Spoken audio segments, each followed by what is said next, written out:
আমরা অত্যন্ত অনুতপ্ত এবং মর্মাহত হয়ে আপনাদের সামনে জানাচ্ছি যে গণপ্রজাতন্ত্রী বাংলাদেশ সরকারের মাননীয় জ্বালানি ও বিদ্যুৎ মন্ত্রী জনাব ইকবাল হাসান মাহমুদ সিরাজগঞ্জের কৃতি সন্তান। তিনি একজন মুসলমানের সন্তান, তিনি একজন মুসলমান। আমরা গতকাল দেখেছি যে বাংলাদেশের একজন প্রখ্যাত আলেম কুষ্টিয়া ৩ আসনের সংসদ সদস্য আমির হামজা সাহেব অত্যন্ত নির্লজ্জভাবে বেহায়ার মতো টুকু সাহেবকে বলেছে যে উনি একজন নাস্তিক।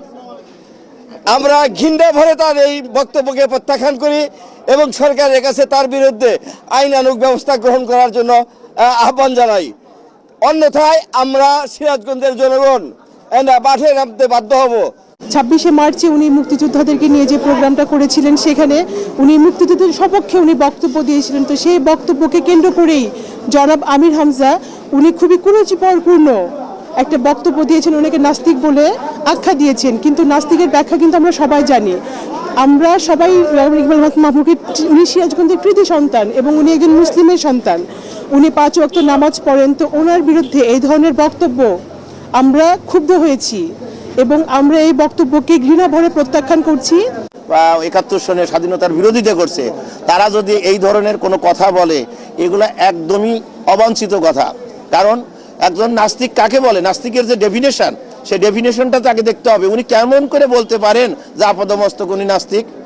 আদালত আমাদের কাছে প্রমাণপত্র চেয়েছে, আমরা পেপার দিয়েছি, আমরা ভিডিও ফুটেজ দিয়েছি এবং আমরা সব কিছু কাগজগুলো, এই কাগজ এবং ডকুমেন্টগুলো আমরা কোর্টে জমা দিয়েছি।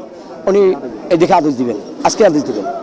আমাদের সিরাজগঞ্জের কৃতি সন্তান, উত্তরবঙ্গের সিংহপুরুষ ইকবাল হাসান মাহমুদ টুকু ভাই, উনি একটি মন্ত্রীর ছেলে। ওনার আব্বা পাকিস্তান আমলে শিল্পমন্ত্রী ছিল আব্দুল্লাহ মামুন সাহেব, তারই সুযোগ্য সন্তান।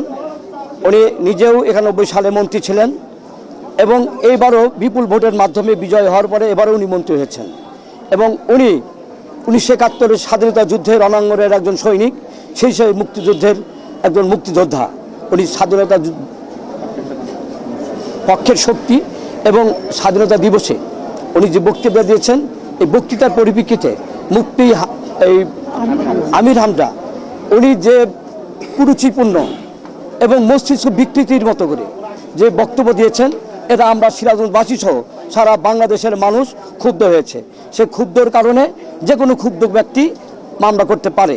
সেই ক্ষুব্ধতার কারণে, আমাদের নেতা হওয়ার কারণে এবং আমরা সিরাজগঞ্জবাসী মর্মাহতার কারণে আমরা ওনার বিরুদ্ধে একটি আইনি ব্যবস্থা গ্রহণ করার জন্য, আমাদের আমির হামজার বিরুদ্ধে আইনি ব্যবস্থা গ্রহণ করার জন্য আমরা আজকে মামলা দায়ের করেছি এবং আমরা চাই ওনার একটা উপযুক্ত শাস্তি হোক, দৃষ্ট শাস্তি হোক। এবং আজকে ইকবাল হাসান টুকু ভাইয়ের যে মানহানি করেছে, এটা সিরাজগঞ্জ না শুধু, সারা বাংলাদেশে না শুধু, আমাদের সরকারেরও মানহানি করেছে। এই সমস্ত মানুষগুলোকে আমরা দৃষ্টমূল শাস্তির জন্য আজকে আমরা এই মামলা দায়ের করেছি এবং উপযুক্ত বিচার চাই। আজকে আমাদের ইকবাল হাসান মাহমুদ টুকু সাহেব, যিনি হাফিজিয়া মাদ্রাসা, মসজিদ, কবরস্থান, এতিমখানা পরিচালনা করেন, তাকে আজকে নাস্তিক এবং আপাদমস্তক নাস্তিক বলে সম্বোধন করছেন।